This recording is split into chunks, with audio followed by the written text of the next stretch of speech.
choice for news. Cleveland's own Fox 8 News starts now. An increased police presence at Strongsville High School as rumors swirled about a potential threat. Good evening, I'm Elizabeth Nareka. And I'm Joe Toohey. Police say there's no credibility to the rumors that come amid a series of incidents at the school fueling online gossip. Fox 8's Matt Wright has more on what's going on. Unfortunately, we live in an era where information is often disseminated and it's not always accurate. There were extra police at Strongsville High School and staff at every entrance Thursday amid rumors of a threat to the school that police and the district say have no basis. There have been no threats made to Strongsville High School.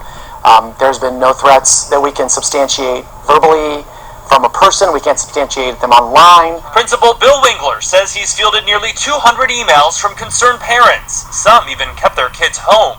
What's happening is fear is feeding along with social media into kind of these rumors and gossip that are going around the building that simply aren't true. It follows a series of incidents that have taken place at the school this week that have led to student discipline, including a fight and the apparent accidental discharge of pepper spray in a school hallway. Appropriate consequences have been issued. The school is also among the many combating vandalism and theft stemming from the Devious Licks challenge on TikTok, with kids stealing items like these, then sharing the video on social media. You're talking about monetary damage to a school, not just as a principal, but as a taxpayer, we pay for that. Wingler says students have stolen bathroom hardware and soap dispensers, causing thousands of dollars in damage. The school Thursday restricted the use of backpacks to prevent students from carrying tools to do damage, and 5 freshmen are facing discipline. I do believe we're at the end of this, but I know schools around the area are dealing with this. Schools also dealing with the impacts of social media rumors taking on a life of their own. The kids are here today. It's quiet inside. Learning is going on, and this is probably, this is one of the safest places to be right now. In Strongsville, Matt Wright, Fox 8 News. Now to the latest on the coronavirus pandemic. More than 8,300 new cases were reported over the past 24 hours. 355 people had to be admitted to the hospital, with 24 needing critical care. Across the state, the number of available ICU beds is dwindling. More than 80% of them are in use. That means there are fewer than 1,000 beds available across all of Ohio. A meeting of the Cuyahoga Falls Board of Education ended abruptly on Wednesday after a group of parents refused to put on masks. May I please ask you to escort these folks from the building? Ma'am, we're trying to. Our goal here is to not have this turn into an arrestable offense. That's our goal. Ours as well. We have board business to conduct, however. Okay, we're back in session and off our recess, and I'll entertain a motion to adjourn. So police do their cowards and run. Police are always cowards. The parents were at the meeting to protest how their children are being treated for opposing the mask mandate in the school district. Some parents say their kids have been attacked by other students just for sharing their opinion.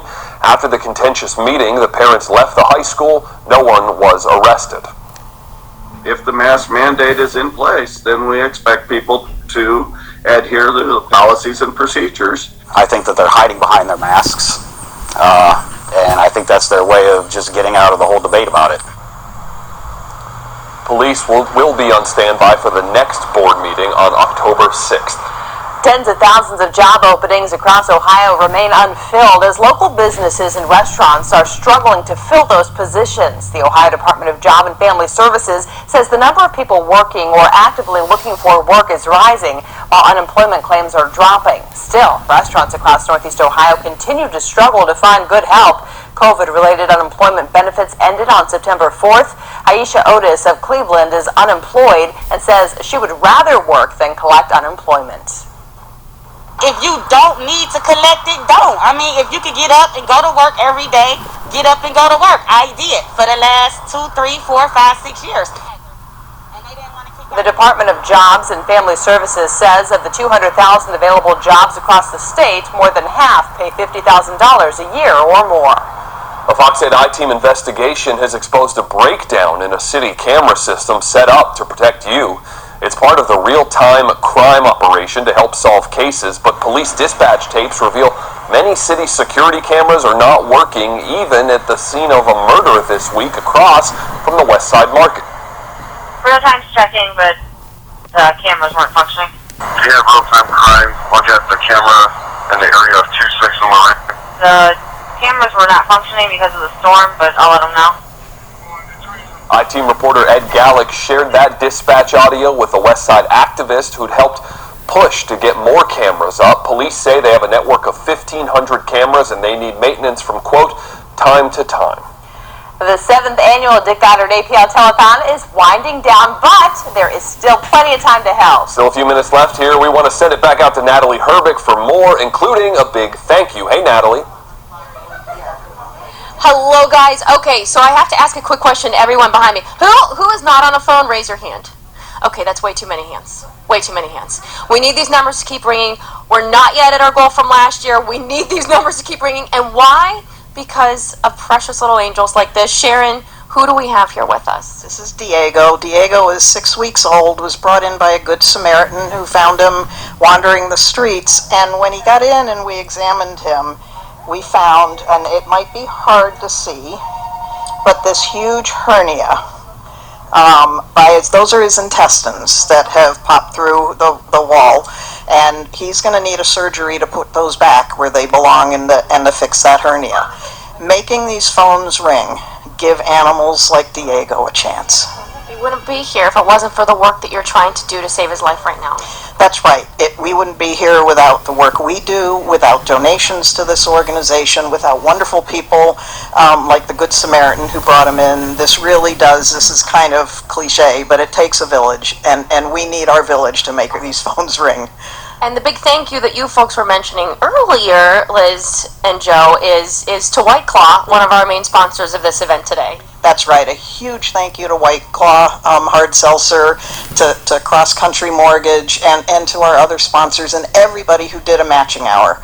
Those were huge contributions, and thank you for being a part of our life-saving work.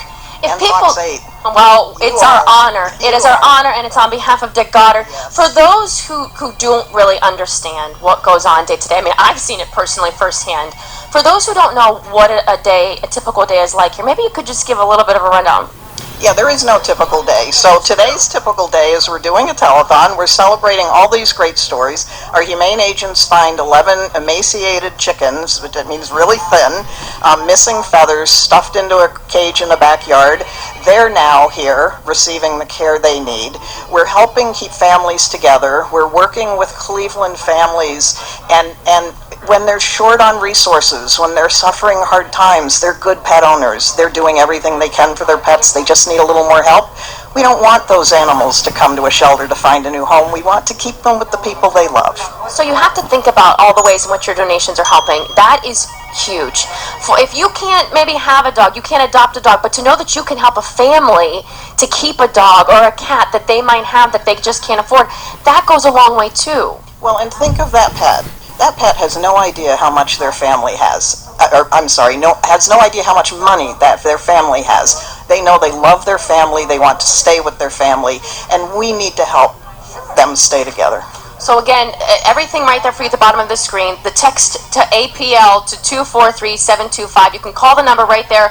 Our volunteers are continuing to take those phone calls to the end of our 7 o'clock newscast. So keep the phones ringing. We thank you all in advance. We'll be giving you that big total here the next time you see us. You know, Natalie, you said that not many phones were ringing at the time, but then when we zoomed in on little sweet baby Diego's face, I started hearing the phones ring, and you can't help but want to help give sweet babies like that a second chance. And as you said earlier, it costs several $100s a day to keep each one of those animals to the healthiest they need to be. Yeah, on average, it's about $900, guys, to take care of an animal that comes through here. And every single person, I get tears in my eyes. Every single person is now on the phone right now. So thank you guys for what you are doing. We'll check back in and we'll give you that final total, and I'll stop crying. Well, there you go. Thank you, Natalie. Thanks to the APL and for everyone who is calling in and watching and listening and doing their part to help. We thank you. We'll be back with Natalie in just a few minutes, so stay with us.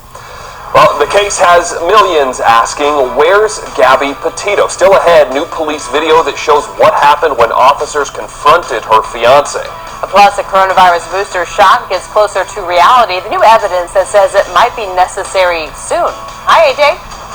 Hey there, Liz. Hi, Joe. And what a night out here tonight. Very calm and clear. Will we hang on to that weather as we move to the last weekend of summer. We'll check it out. The 8-day forecast has a few surprises in it next.